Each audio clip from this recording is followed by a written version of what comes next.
David versus Goliath comes back to the country. That's powerful.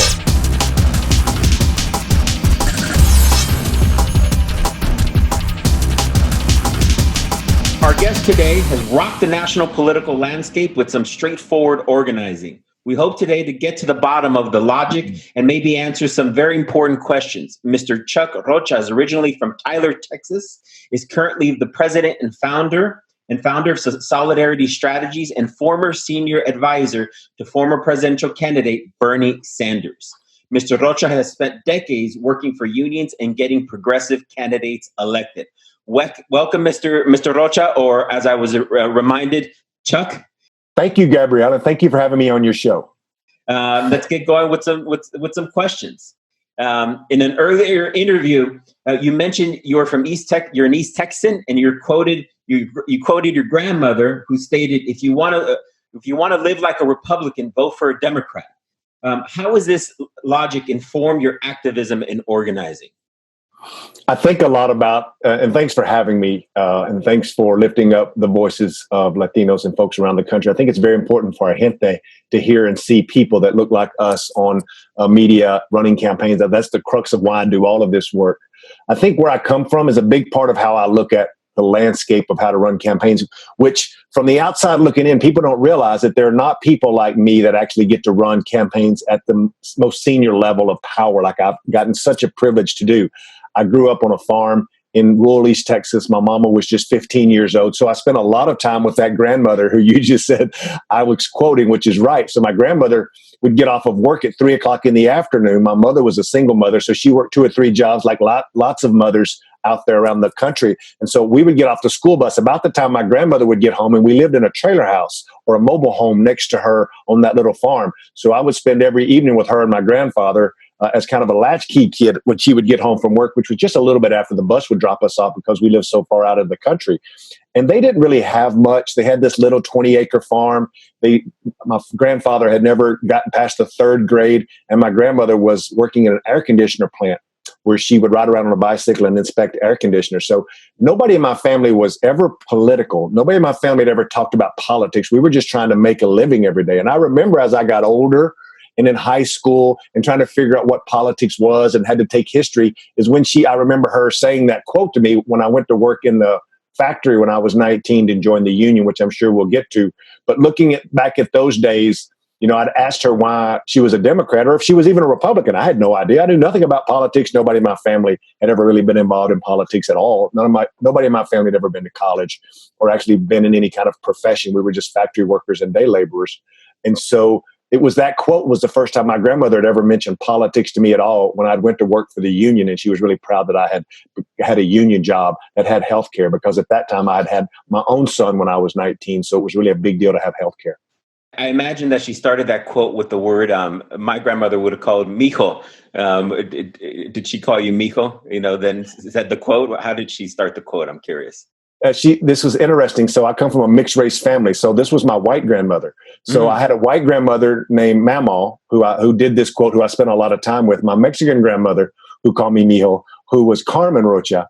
And I tell people when I graduated high school, I weighed 300 pounds. And it was because I had a white grandmother who made fried chicken in a cast iron skillet with big gravy and biscuits one weekend. The next weekend, I'd be at my grandma Rocha's house, and she had a molcajete and she had tortillas going every meal. And so I would just eat uncontrollably. And I was this football player. So I had the best of both worlds and the best of both grandmothers.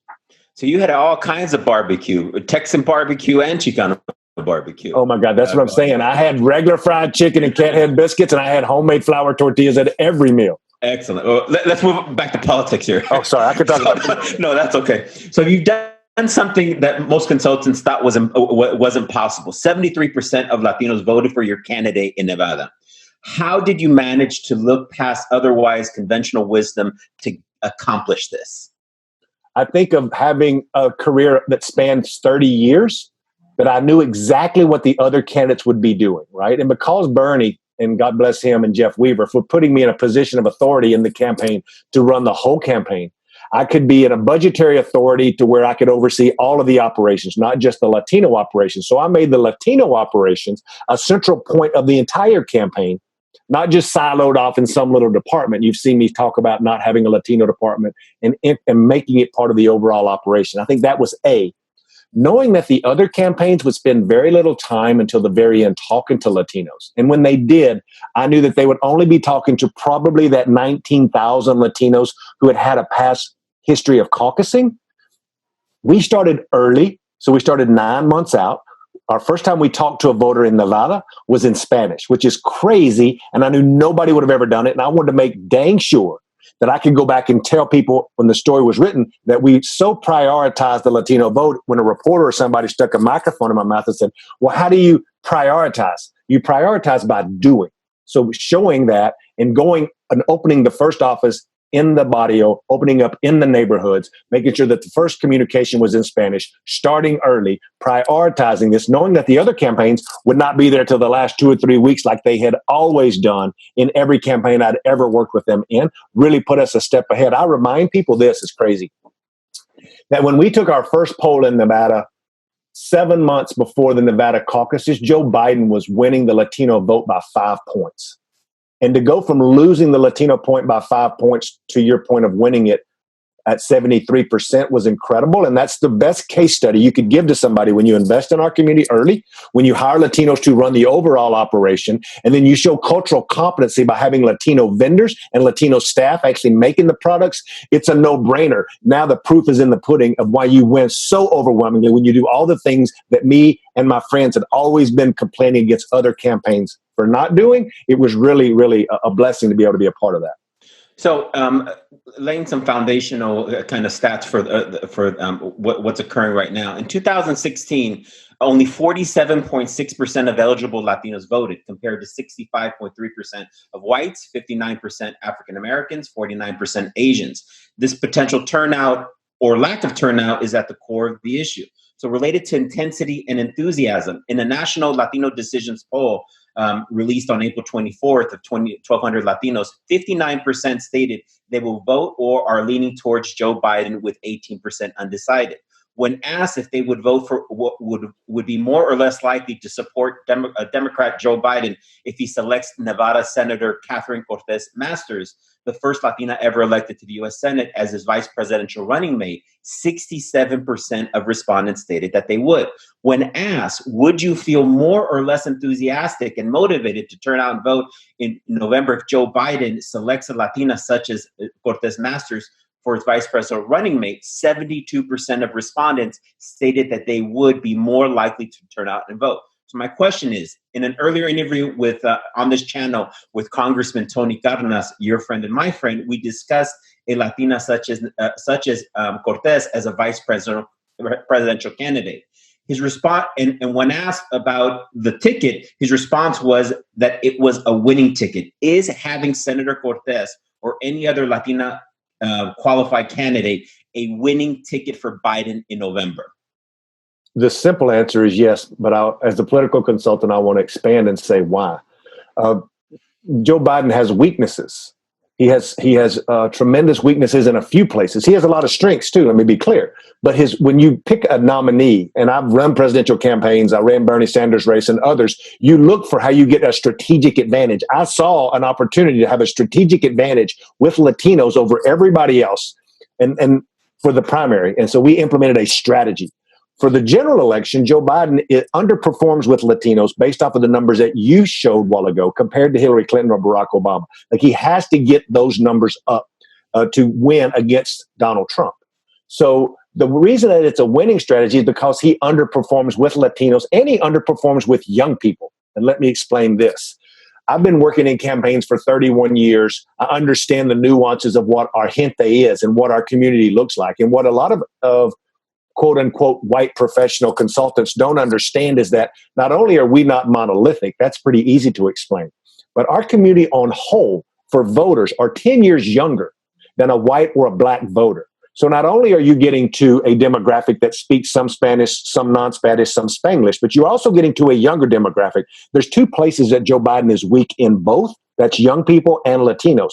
So by picking Senator Cortez Matos or picking Michelle Lujan Grisham or picking Tony Cardenas, Like, you do something to motivate a group of people that are younger and Latino, which is where he underperforms. So bringing those both into the fold with the numbers that you explained is a very winning strategy.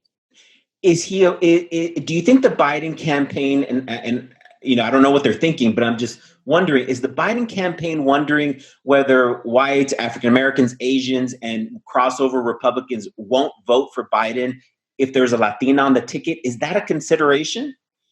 I don't think so. I call it the emerging demographics in America that are becoming the majority, which are all people of color, Asian, Black, brown, multicultural. Like, this group tends to be younger, right? And they look at politics through a more progressive lens. So having any person of color will set lots of those folks, our folks, my folks, at ease. And I think that it helps. It would be the same if it's an African American, if it's an Asian American, a mixed race person. I think that it don't go as well as if you're trying to get a Latino vice president to motivate Latinos. But if you had a person of color who understands what it's like to grow up in the age of Donald Trump and be despaired just because of the color of your skin or where your mother and father are from, they get that racism. They get the motivation to have to vote. And in an age of coronavirus, when mixed status families and undocumented folks who are literally dying faster than everybody and losing their jobs faster than anybody, who are not getting a check from their government. I'm writing an op-ed about this right now. I can see that being a motivating factor to get people to show up when your government has literally turned your back on you while your gente is dying and losing their job. Is Joe Biden going to need to promise or guarantee Latinos that if a Latina is not chosen as VP, that head of HUD, Secretary of State, what's he going to have to promise if he does not give, or if Latinos do not get the vice presidential spot? What's your thought? This may not be a popular answer, but it's just the truth. Him promising that he's going to make a Latino head of one of those departments means zero to Latinos as a whole, because no press is going to cover that in a way that gets down into the community where folks really understand. If he wants to win the Latino vote, he uses the Bernie Sanders model of investing in that community.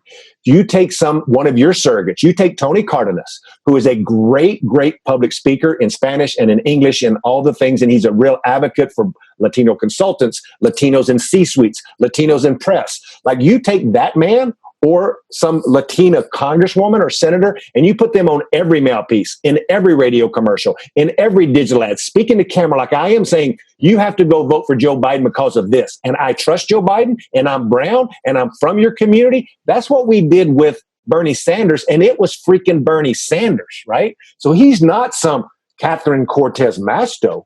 He's a white, Jewish, socialist Democrat from Vermont, for God's sakes. If I can do that with Joe Biden, if I had Tony Cardenas to put on a mail piece or in a video ad, it becomes a lot easier and a lot more relatable. That's exactly what we did with AOC. Like, folks were like, just an endorsement means nothing. It's what you do and how much money you put behind that endorsement. Just AOC having a big rally with Bernie Sanders in New York City means nothing.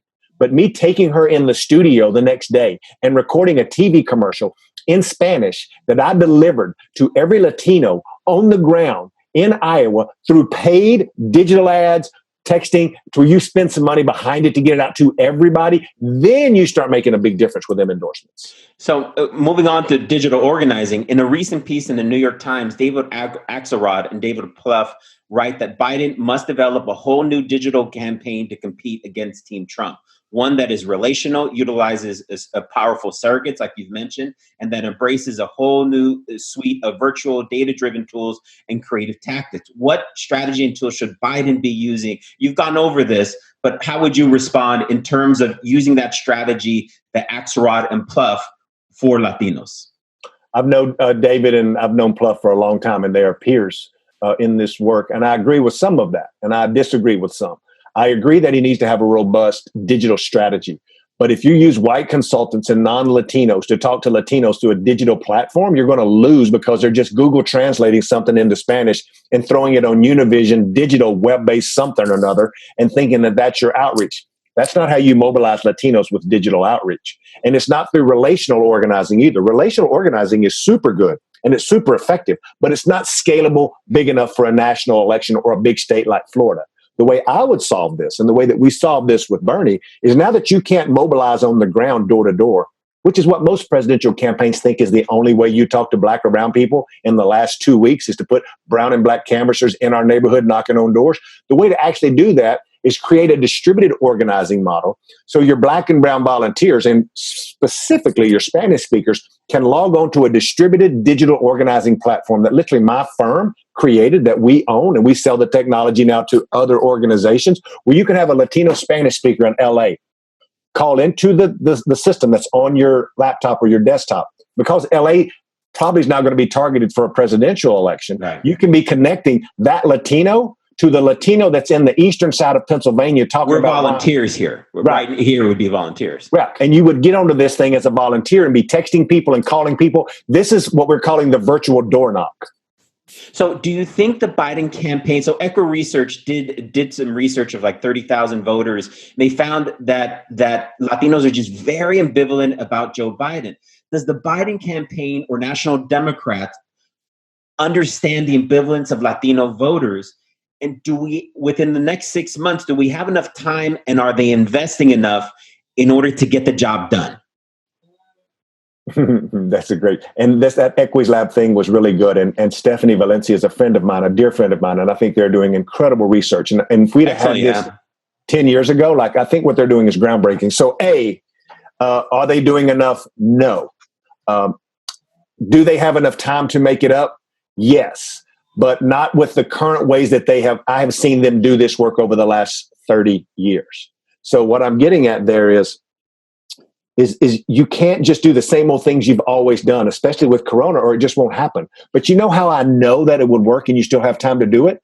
I just explained that Joe Biden was beating Bernie Sanders by 5 points in Nevada 6 months before Nevada. And I made up 70 or 68 points in 6 months. But you know what? I spent over $2.5 million and prioritized that spending. Will the DNC do that? Will this campaign do that? Will the outside operations do that? I will tell you this. I don't know if they will, but I can promise you I've never seen them do it ever in the history of doing this work for 30 years. And I just hope and pray that I'm wrong. And I hope and pray that they do it right. And I have showed them the way to do it.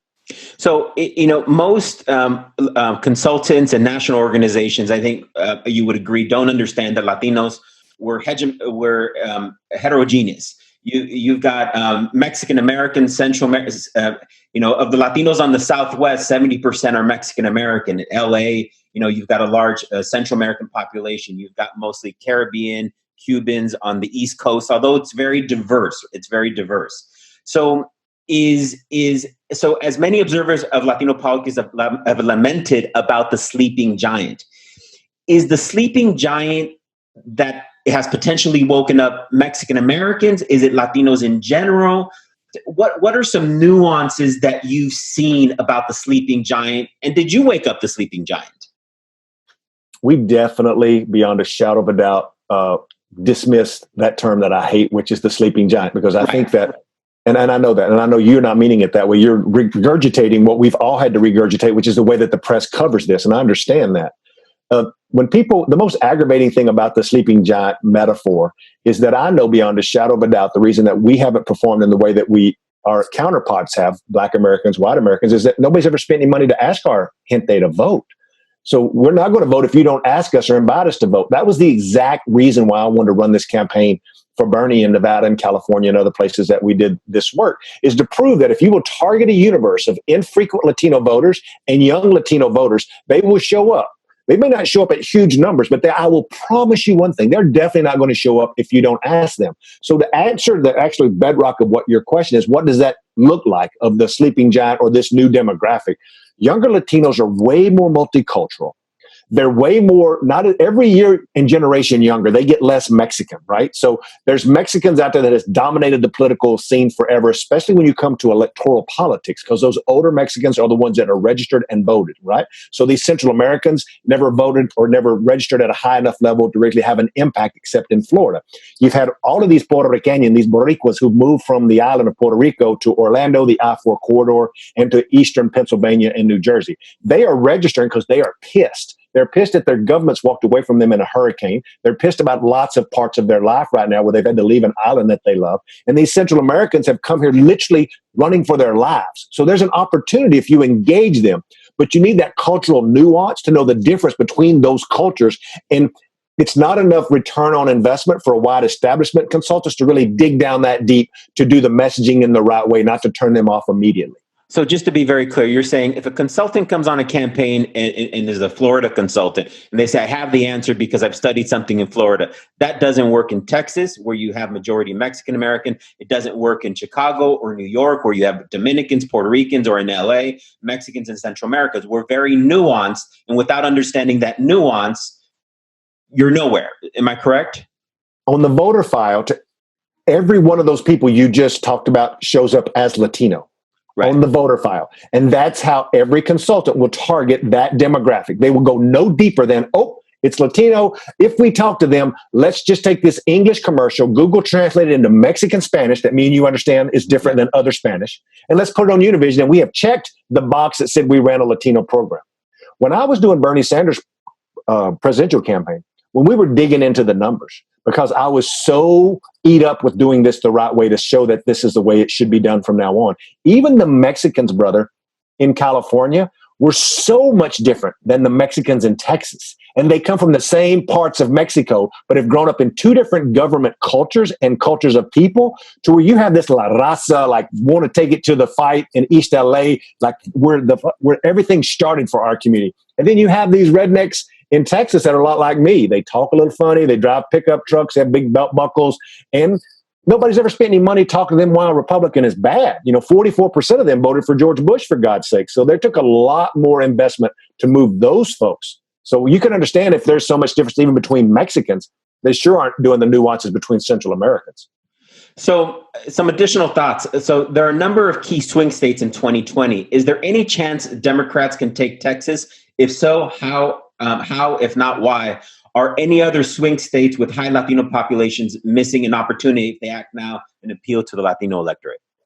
I think we need to continue to build in Texas. And I don't know with Joe Biden, it really, like you said, if he was to pick a Latina to be a vice president, you could get just enough of a bump to put Texas in play in a big way, right? If you do not have a Latino or a Latina or a Latinx person on the ticket, I still think Texas is going to be tough because there's nothing else and there's nobody else spending money in Texas. And I know the consulting world enough to know that they won't make that investment in Texas unless we're going to have a really good night if Texas is in play. But it takes tens of millions of dollars that they're not going to want to spend to do Texas. But I've got some, sorry, go on. I just want to say that I think the governor's election in 2022 is going to be the year that we flip Texas blue. I think if one of the Castro brothers runs for governor there and you get really close with the Joe Biden election, I think 2022 is the year we go blue there. Arizona?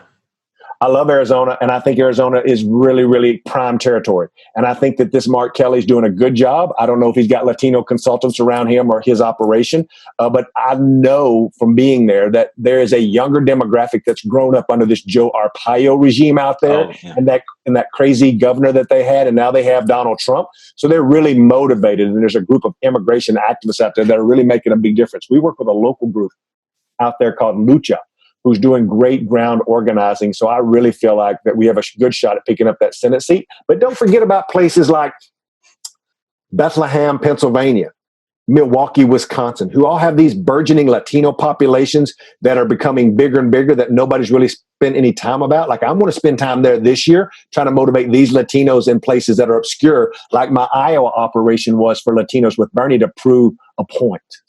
So you mentioned somewhere that Latinos are younger and haven't been here as long. Did you mean that we're new to the American consciousness, but not the country itself? What did you mean? No, I literally meant that our generations of families have not been in America as long as other demographics. It's just a fact that Latinos have not been in America as far as in great numbers as long as white people have, or as now African Americans have. So you have generations of people like me. Like, I'm third generation Mexican. My father was born here. My grandfather came from Guanajuato, Mexico, right?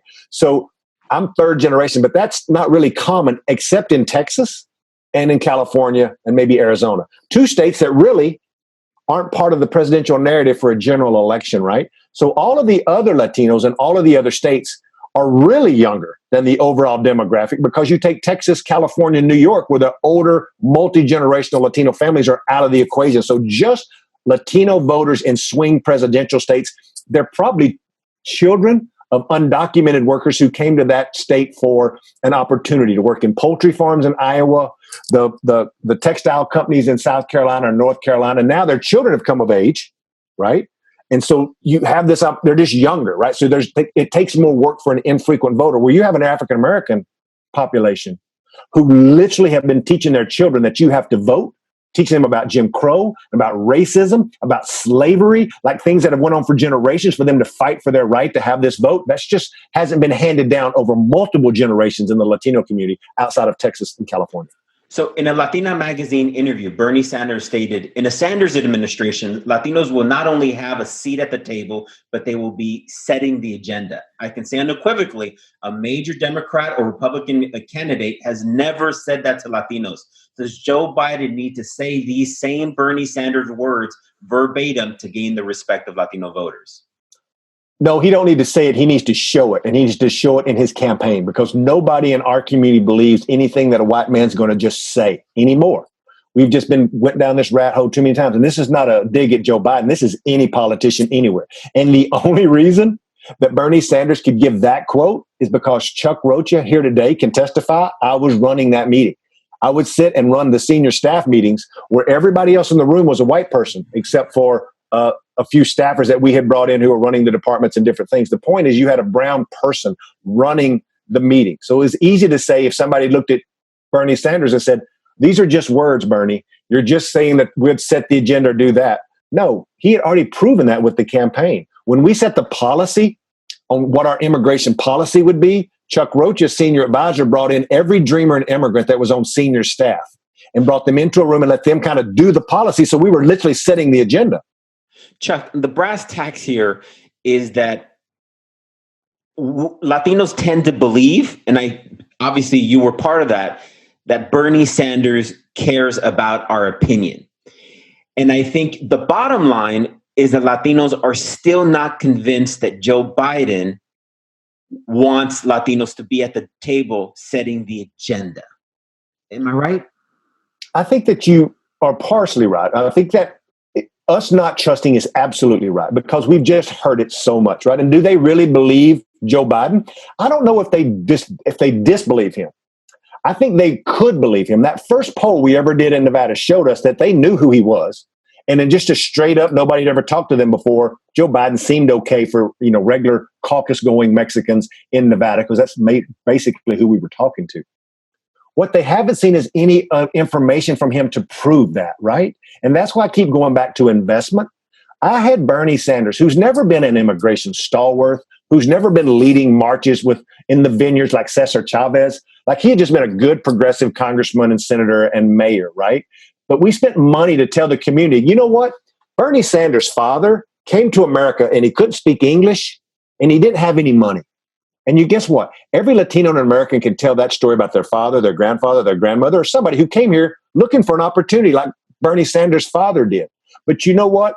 That wasn't number one in our polling.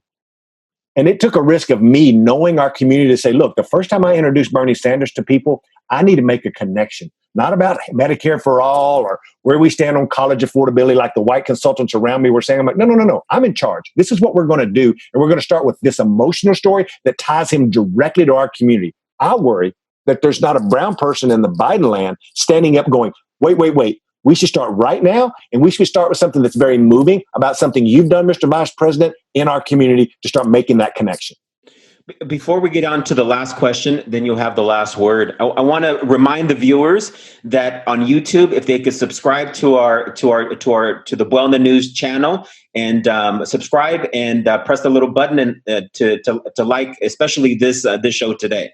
Going on to the last question. So the U.S. Labor Department reported on Friday that the national unemployment rate, especially among Latinos and African Americans, soared to historic heights in April because of the coronavirus pandemic. The rate was 14% for whites, 17% African Americans, 14% Asians, 19% for Latinos.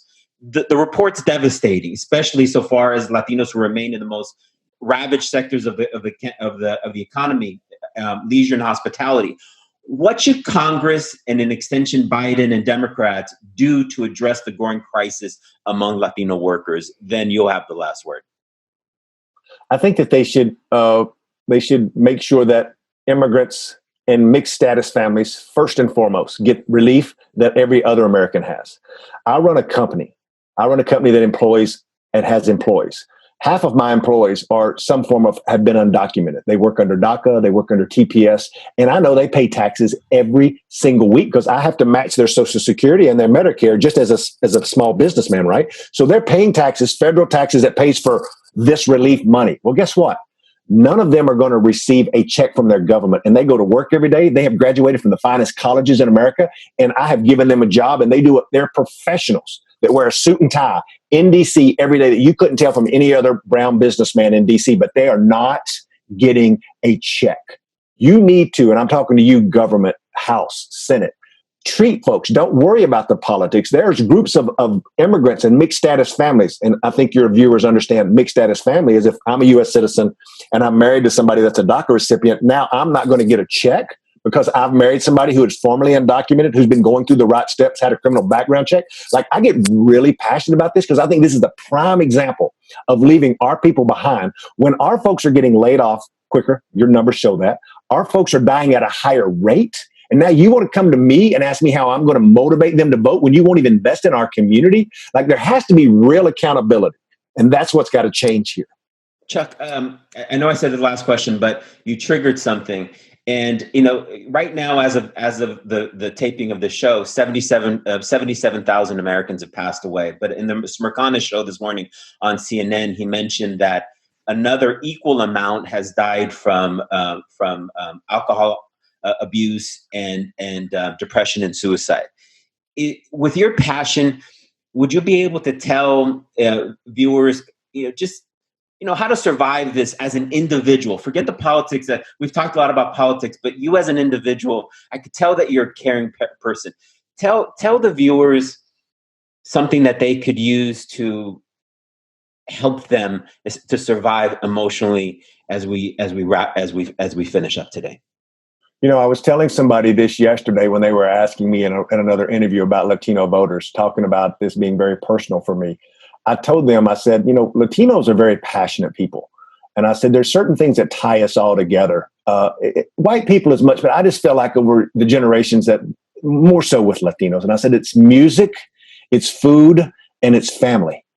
Now, every other generation loves all three of those. But with Latinos, I find especially those three things. So when I try to tell people, while they're lonely and they're scared and their friends may have corona and they've lost a loved one, like, you need to revert back to the good things in your life. And you may not have all the money you need to pay all your bills today, but it costs nothing to turn on that song while you're cooking breakfast that reminds you of your grandmother who's passed away, of something that will make you smile and a memory. So that music inside of your head, it sparks emotions that people don't realize. You can remember sad things. You can remember happy things. This morning, me and my girlfriend were having breakfast. We were listening to music that makes us happy. But then we were also making chilaquiles of a food that really makes me happy, right? Made me smile. Right? So if you think about food and the way that tastes, it makes you think of your grandmother, that mogajete, when you opened up that door into her house and the peppers would burn your nose. Like, I tell you that, and your listeners right now are smiling because they remember walking into their grandmother's house. So food and music. And what I mean by family, even though you can't be with them, I have a son who's now almost 30 years old, and I have two beautiful twin grandbabies.